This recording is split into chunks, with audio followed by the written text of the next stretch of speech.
আমি বুলবুল ভাইয়ের খেলোয়াড়ি জীবনের একটা গল্প বলি। বুলবুল ভাই সে ঘটনার সঙ্গে সম্পর্কিত ছিলেন না, কিন্তু খুব ভালো প্রত্যক্ষদর্শী ছিলেন। ১৯৯৬ বিশ্বকাপের ঘটনা। ১৯৯৬ বিশ্বকাপে অস্ট্রেলিয়া এবং ওয়েস্ট ইন্ডিজ সিদ্ধান্ত নিল যে তারা শ্রীলঙ্কায় খেলতে যাবে না।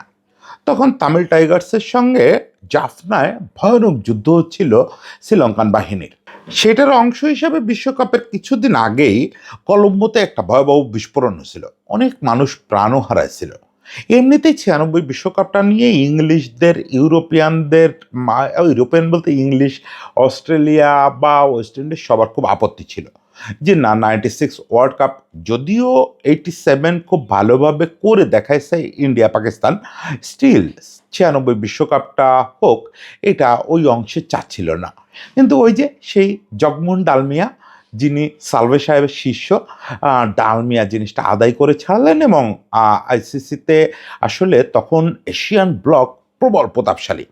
মানে এই যে তিনটা দেশ, ইন্ডিয়া, পাকিস্তান, শ্রীলঙ্কা এবং বাংলাদেশের দুর্ভাগ্য বুলবুল ভাইদের কারণেই, কিন্তু আমি বুলবুল ভাইয়ের একারে দোষ দিচ্ছি না।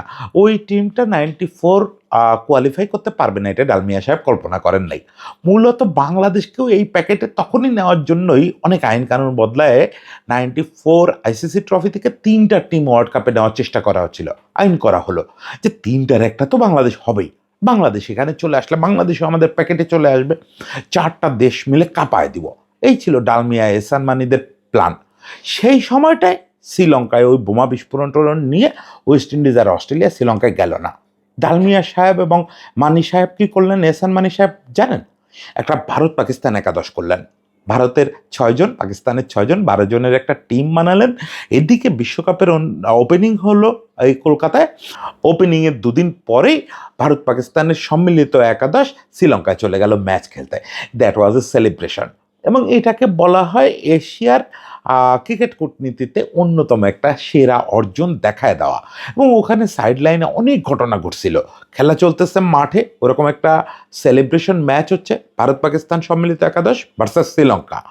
এর মধ্যে সাইড লাইনে বিভিন্ন দেশের ক্রিকেট বোর্ডের প্রধানরা প্রেসিডেন্ট বক্সে খেলা দেখতেছেন, একের পর এক বাইল্যাটারাল মিটিং হচ্ছে, সম্মিলিত মিটিং হচ্ছে। মানে ওই পুরো ব্যাপারটা আইসিসির পুনর্গঠনে বিরাট একটা ভূমিকা রাখছিল। আজকে বুলবুল ভাই ঠিক সেরকম একটা সুযোগ নষ্ট করলেন। বুলবুল ভাই গত কয়েক মাসে অনেকগুলো ব্লান্ডার করছেন, এটা অস্বীকার করার কোনো উপায় নাই। তিনি নীতিগতভাবে একটা সঠিক সিদ্ধান্তের পক্ষে ছিলেন, সিদ্ধান্তটা তিনি খুব ভালো পরিচালিত করতে পারছেন, এটা তার শত্রুও বলবে না, তার চরম মিত্রও বলবে না। কিন্তু অনেকগুলো ব্লান্ডার করছেন, ব্লান্ডার করতে করতে এই জায়গায় আসছেন। সর্বশেষ চূড়ান্ত ব্লান্ডারটা হলো কলম্বোতে এই যে বৈঠকটায় না যাওয়া, অলিখিত বৈঠকটায়। ইন্ডিয়া পাকিস্তান ম্যাচ আজকে খানিকক্ষণ পরেই শুরু হচ্ছে। এই ম্যাচের সাইড লাইনে অনেকগুলো বৈঠক হবে, তাকে সহ সকলকে দাওয়াত দেওয়া হয়েছিল, এশিয়ার সব ক্রিকেট বোর্ডের প্রধানকে। এবং সেখানে একটা মুখ্য উদ্দেশ্য ছিল যে বিসিবি, পিসিবি এবং বিসিসিআই মানে ইন্ডিয়ান বোর্ড, এরা একটু সাইড লাইন মিটিং করবে।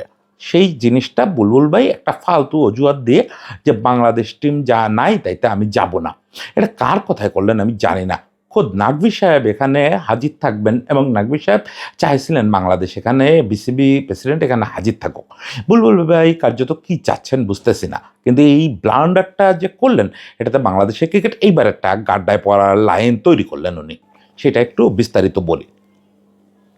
দেখেন, আমি একেবারে এই বাংলাদেশ, আইসিসি এবং ইন্ডিয়া, এই যে ত্রিমুখী সংঘাত এবং পাকিস্তানের আমাদের সঙ্গে মিত্রতা, সেটা শুরু থেকে বলতেছি, আমাদের যে প্রথম অবস্থানটা ছিল যে নিরাপত্তার শঙ্কা, সেই জন্য আমরা ইন্ডিয়ায় ম্যাচ খেলতে রাজি না। এই অবস্থানের সঙ্গে আমি আজ থেকে 100 বছর পরেও একমত পোষণ করব। কোনোভাবেই এই অবস্থানটা ভুল ছিল না। কিন্তু এই অবস্থান নিয়ে ফাইট করতে গিয়ে যে যে বুদ্ধিমত্তার পরিচয় দেওয়া উচিত ছিল, কূটনৈতিক পরিচয় দেওয়া উচিত ছিল, তার কিচ্ছু বিসিবি দেয় নাই। মানে বিসিবি মানে তো আমি বুলবুলের ঘাড়েই দোষ দিব যে কোনোভাবেই বিসিবি কোনো দক্ষ বোর্ডের, দক্ষ কূটনীতিবিদদের আচরণ করে নাই। মূলত পাকিস্তান ক্রিকেট বোর্ড, তার চেয়েও বড় কথা, মহসিন নাকভি ব্যক্তিগত কারিশমায় বাংলাদেশকে বাঁচায় দিয়েছেন। ব্যক্তিগত কারিশমায় বাংলাদেশ যে একটা সেদে গর্ত খুঁড়ে সেই গর্তে নিজে লাফ দিয়ে পড়তেছে, নিজেকে সেভ করার ক্ষমতা নাই, এটা টের পেয়ে উনি এসে লাফ দিয়ে এসে বাংলাদেশকে সেভ করে নিয়েছেন। এখানে ত্রাতানা মহসিন নাকভি সাহেব। কিন্তু আমরা কি করছি দেখেন, প্রথমত হচ্ছে ওই যে আশরাফুল ভাই বারবার যেটা বলে, আমরা নেগোসিয়েশনটা শুরু করছি নো রিটার্ন পয়েন্ট থেকে। এটা পৃথিবীর কোথাও কূটনৈতিক জায়গায় হয় না। আমরা আইসিসির কাছে আমাদের প্রপার ডকুমেন্টেশন, আইসিসিও যেমন আমাদের কাছে প্রপারলি আমাদেরটা শুনতে রাজি হচ্ছিল না, কিন্তু আইসিসি প্রতিনিধিরা আসছে তো এখানে, তাদের কাছে আমাদের নিরাপত্তা শঙ্কার বিষয়গুলো যথেষ্ট ভালোভাবে প্রেজেন্টেশন করা হয় নাই। এটা আমি জেনেই বুঝেই বলতেছি। আমি আগেও একাধিক কন্টেন্টে বলছি যে আমাদের ইন্টারিম সরকারেই ব্রিগেডিয়ার সাখাওয়াত ছিলেন বিশ্ববিখ্যাত নিরাপত্তা বিশ্লেষক। এছাড়াও বাংলাদেশে অনেক বড় বড় নিরাপত্তা বিশ্লেষক আছেন। তাদের অংশগ্রহণ সহ আইসিসির ওই প্রতিনিধিদের সামনে একটা প্রেজেন্টেশন দেওয়া হয় নাই। আমরা ঠিক কী কারণে ইন্ডিয়ায় যেতে রাজি না, এই জিনিসটা আইসিসিকে আমরা আইনি ভাষায়, নিরাপত্তার ভাষায় বুঝায় বলতে পারি নাই। That was a blunder. No return point থেকে শুরু করাটা একটা ব্লান্ডার। আমরা আলটিমেটলি ইন্ডিয়ায় যাব না, কিন্তু এটার প্রথম ডায়লগ এটা হতে পারে না যে আমরা ইন্ডিয়ায় যাব না।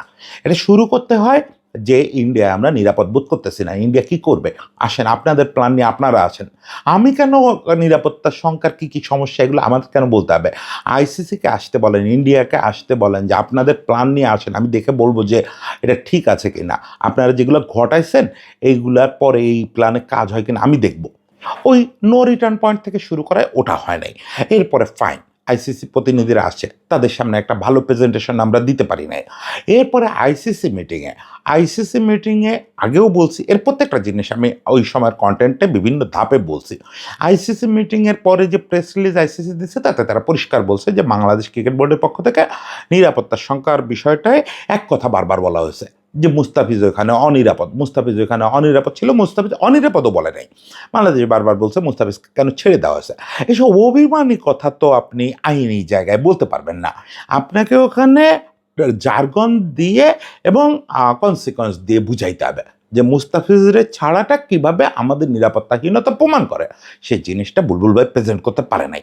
এটাও আমি জেনে শুনে বলতেছি যে ওই বোর্ডে বুলবুল ভাই আবেগীয় আচরণ করছে, ওই বোর্ডে বুলবুল ভাই শেষ পর্যন্ত খেপে গেছে, যেটা আসলে কোনো কূটনীতিবিদের বৈশিষ্ট্যই না, যেটা কোনো বোর্ড প্রেসিডেন্টের বৈশিষ্ট্যই না।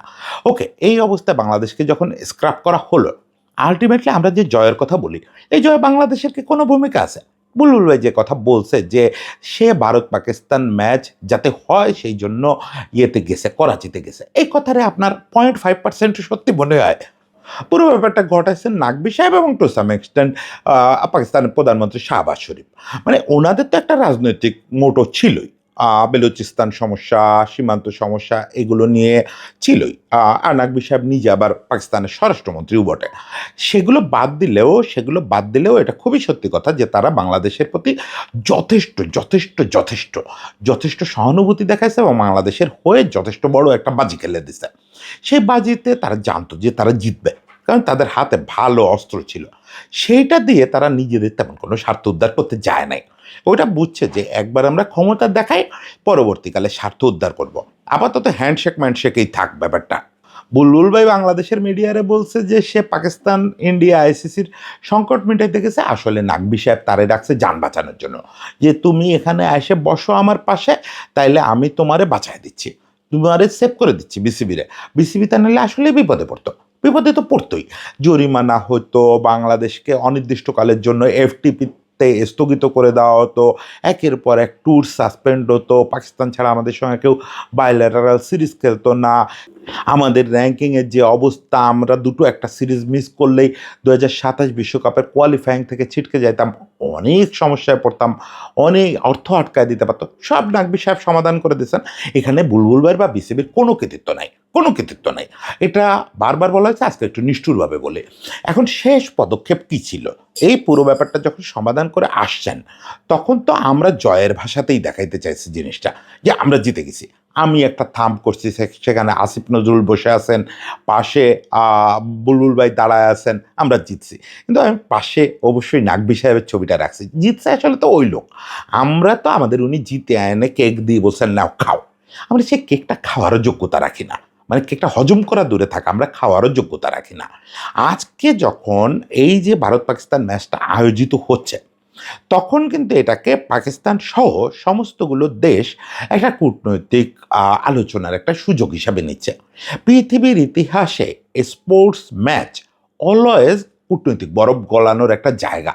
শুধু ক্রিকেটের দিকে যদি দেখেন, হাজারবার এই ভারত পাকিস্তান যুদ্ধ থেমে গেছে ক্রিকেট ম্যাচের পাশে দুই দেশের প্রেসিডেন্ট এই আড্ডা দিতে দিতে, একটা অলিখিত বৈঠক করতে করতে। 1999 সালে পাকিস্তান যখন ভারতে আসলো, পাকিস্তানের প্রেসিডেন্ট না পাকিস্তানের প্রধানমন্ত্রী উইদাউট নোটিশ হঠাৎ করে চার্টার্ড বিমানে করে খেলা দেখতে হাজির। এখন তারে কি করতে হবে? তারে আবার তার সঙ্গে বসতে বাজপেয়ী সাহেবও চলে গেলেন স্টেডিয়ামে। দুজন গিয়ে এক প্রেসিডেন্ট বক্সে খেলা দেখলেন। একটা পর্যায়ে সবাইরে বললেন যে তোমরা একটু রুম খালি করে দাও, আমরা একটু দুজন কথা বলবো। এবং ওই কথায় কি পরিমাণে উন্নতি হয়েছিল যে ওই ঘটনার কিছুদিনের মধ্যে বাজপেয়ী সাহেব একটা মার্চ করলেন, বাসে করে উনি দিল্লি থেকে লাহোর গেলেন। মানে কত ডেভেলপমেন্ট হয়েছিল। এরকম বহুবার বহুবার বহুবার করছে যে ক্রিকেট ম্যাচ হচ্ছে, ভারত পাকিস্তান ম্যাচ হচ্ছে বা অন্য কোনো ম্যাচ হচ্ছে, ম্যাচের সাইড লাইনে দু দেশের শীর্ষ কর্মকর্তারা আলোচনা করে অনেক কিছু সলভ করে ফেলছে। এইটাই অকেশন। এবার এই যে একটা বরফ জমছিল, বরফটা ভাঙার শুরু হলো লাহোরে বসে। কিন্তু বিষয়টারে তো সুসম্পর্কে পরিণত করতে হবে। আমাদের তো যা বারবার যেটা বলে, আমরা তো শত্রু নিয়েও চলতে পারবো না, নির্দিষ্ট একক কোনো দেশে মিত্রও বানাবো না। তারা যেহেতু পরস্পর মিলে যাচ্ছে, তারা যেহেতু সাইডলাইন বৈঠক করতেছে ভারত পাকিস্তান, তাহলে আমাদের কাজ কি? নাকভি সাহেব নিজেই যেহেতু বলছেন যে তোমরাও আসো, এখানে বসে সবাই সুসম্পর্ক তৈরি করি, তাহলে ওই যে ট্রায়াঙ্গুলার সিরিজটার কথা হতে পারতো আজকে এটা ফাইনাল হয়ে যাবে। ওখানে যখন রাজীব শুক্লা আর নাকভি সাহেব কথা বলা শুরু করবে বিভিন্ন প্ল্যান নিয়ে, তখন বুলবুল ভাই যদি বলতো যে নাকভি সাহেব, শুক্লাজি, এই তো অনেক কিছু হলো, কিন্তু আমার দেশে তো একটা সেলিব্রেশন করা লাগে, এত কিছু হয়ে গেল, এটারে তো কাটায় ওঠার জন্য একটা আনন্দ করা লাগে, আসেন 3 দেশের একটা টুর্নামেন্ট করি, 2-3 দিনের মধ্যে শেষ করে দিব। ওনারা কিন্তু এটাতে রাজি হয়ে যেতে পারতো, অনেক কিছুই হইতে পারতো। ওনাকে দাওয়াত দেওয়া হয়েছে প্রত্যেকটা এশিয়ান যে ক্রিকেট কন্ট্রোল বোর্ডগুলো আছে, প্রত্যেকের প্রেসিডেন্ট আজকে ওখানে থাকতেছে। এবং মজার ব্যাপারটা কি, জয় শাহ ওখানে থাকবে। যদিও জয় শাহ, আমি আপনাদের আগেই পরিষ্কার করছি, জয় শাহ আইসিসিতে অত ফাংশন এখন করতেছে না। ওখানে মূল ফাংশনটা করতেছে হচ্ছে অরুণ ধুমাল। অরুণ ধুমাল অনেক পাওয়ারফুল হয়ে গেছে আইসিসিতে, এটা বুঝবেন আরও কিছুদিন পরে। এবং বিসিবি চলে আসছে রাজীব শুক্লার কন্ট্রোলে অনেকটা। ফলে আজকে বৈঠকগুলো যখন হবে, ওখানে জয় শাহ থাকবে, নাকভি সাহেব থাকবেন, রাজীব শুক্লা থাকবেন, ইন্ডিয়ান ক্রিকেট বোর্ডের আরও প্রতিনিধিরা থাকবেন, পাকিস্তান ক্রিকেট বোর্ডেরও অন্যান্য কর্মকর্তা থাকবেন, ইমরান খোয়াজা থাকবেন, অনেকে থাকবেন। এটা একটা কর্মকর্তাদের মেলায় পরিণত হবে। এখানে অনেক কিছু মজায় মজায় পাশ হয়ে যাবে, মজায় দেখেন এই যে লোকগুলো এখানে থাকবে, এরাই তো এখন ক্রিকেট পৃথিবী চালাচ্ছে এবং আরও 50 বছর 100 বছর এরাই চালাবে। ইংলিশটা বা অস্ট্রেলিয়ানরা রাতারাতি ফিরতেছে না এই জায়গায়, এটা এদের হাতেই থাকবে ঘুরে ফিরে, এই রাজীব শুক্লাজিদের হাতেই থাকবে, এই মহসিন নাকভি সাহেবদের হাতেই থাকবে, ইমরান খোয়াজা সাহেবদের হাতেই থাকবে। এই লোকগুলো আজকে মজা করবে, ওখানে ফান করবে, একসঙ্গে ডিনার করবে, একসঙ্গে চা খাবে, করতে করতে অনেক কিছু হয়ে যাবে, অনেক কিছু পাশ হয়ে যাবে, অনেক কিছু এখানে অনুমোদিত হয়ে যাবে যে ওকে ঠিক আছে এটা করে ফেলেন, এটা করলে আমাদের সম্পর্কটা বাড়বে, আমাদের দেশের রাষ্ট্র ক্ষমতা একটা পরিবর্তন আসছে। ফলে ইন্ডিয়া পাকিস্তান দু দেশের সঙ্গেই আমাদের এখন অ্যাট এ টাইম ভালো সম্পর্ক করার সময়। আমাদের যে হবু প্রধানমন্ত্রী অলরেডি বলছেন যে আমরা বাংলাদেশ ফার্স্ট এই নীতিতে সবার সঙ্গে সুসম্পর্ক রাখবো। সেই জায়গা থেকে হলেও আজকে এই কূটনৈতিক বৈঠকে আমাদের থাকা দরকার ছিল। এখানে এই সব ছেলে মানুষই করার কোনো সুযোগ নাই যে বাংলাদেশ খেলতেছে না তাই আমি যাব না।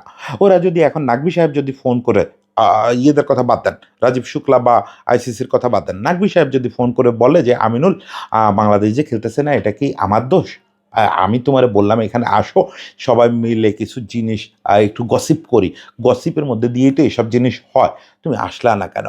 উনি যে কাজটা করলেন এটার আলটিমেট রেজাল্ট ভুগতে হবে বাংলাদেশকে। এবং এইটা কিন্তু সবাই খারাপভাবে নেবে। ওখানে তো তবু আমাদের পাকিস্তান বন্ধু ছিল এর আগ পর্যন্ত। পাকিস্তান এখানে আমাদের বিরোধী হয়ে যাবে তা না, কিন্তু বিরক্ত হবে, খুবই বিরক্ত হবে, খুবই বিরক্ত হবে। আমি জেনে শুনে বলতেছি, পাকিস্তানের কমিউনিটিতে আলাপ করে বলতেছি, পাকিস্তানের ক্রিকেট কমিউনিটি আজকে খুব বিরক্ত হয়েছে। গতকালকে যখন বুলবুল ভাই এইখানে না যাওয়ার সিদ্ধান্ত নিয়েছে যে ভাই কাদের জন্য কি করলাম, এরা তো কূটনীতিই বোঝে না, এই লোক তো আগাইতেই পারে না, আমি 3 পা করে আগায় দেই আর 4 পা করে পিছায় যায়, ও মানে কী ধরনের কাজ কারবার। এখন উনি কি ভাবতেছেন আমি জানি না, যে বোর্ডে আমি বেশি দিন থাকবো না, ফলে যা খুশি তাই করি, বাকিটা নতুন বোর্ড এসে দেখবে, এই টাইপের ভাবনা ঢুকে গেছে কিনা মাথায় আমি জানি না। কিন্তু এইটা ভালো হলো না, এটা ভালো হলো না। ইমিডিয়েটলি এটার ফলে খুব খারাপ কিছু ঘটবে সেটা বলতেছি না, কিন্তু বাংলাদেশের সামনে ব্যাপক সুযোগ ছিল আজকে এই ক্রিকেট পলিটিক্সে হাজির হওয়া। উনি এক ঘুড়ি কূটনীতির ডায়লগ বিভিন্ন পত্রিকায় দিলেন যে পিং-পং কূটনীতির মতো উনি ঘুড়ি কূটনীতি করে আসছেন। আজকে কলম্বো কূটনীতি করা দরকার ছিল। এইটা ঘুড়ি কূটনীতির চেয়ে অনেক গুরুত্বপূর্ণ। ঘুড়ি কূটনীতিতে আপনার সঙ্গে একটা মাত্র দেশের রিলেশন ভালো হয়েছে, সেটা পাকিস্তান। আজকে আপনি যদি এশিয়া ব্লকটা পুরোটার সঙ্গে রিলেশন একবারে ভালো করে ফেলতেন, ধরে নিলাম ইন্ডিয়ার সঙ্গে হলো না। বাকি দেশগুলোর প্রধানরা ওমান-টোমান সবাই আসবে না আজকে ওখানে? ওখানে একটা তো জমজমাট আসর হবে। ইমরান খোয়াজার সঙ্গে আপনার রিলেশন আজকে ভালো হবে, অমুক হবে, তমুক হবে। আপনি বলবেন এদের সবাইরে আমি চিনি। এদের সবাইরে আপনি চেনেন বস হিসাবে। এতদিন ছিলেন এদের কর্মচারী। যখন এদের চিনতেন। এখন আপনি এদের প্যারালাল চেয়ারে বসে আড্ডা দেওয়ার সুযোগ পাইছিলেন। সেই সুযোগটা নষ্ট করলেন এবং বাংলাদেশের ক্রিকেটের জন্য একটা নতুন পথ তৈরি হওয়ার সম্ভাবনা ছিল, সেটা নষ্ট হলেন। এর চেয়ে বেশি বিরক্ত আমি বুলবুল ভাইয়ের বোর্ডের উপরে এর আগে হই নাই। এটা আসলেই আমাদের একটা সুযোগ নষ্ট হলো। হোপ ফর দ্য বেস্ট যে তারপরেও আমাদের বোর্ড আগায় যাবে, কূটনীতিতে নতুন, নতুন পদক্ষেপ নেবে।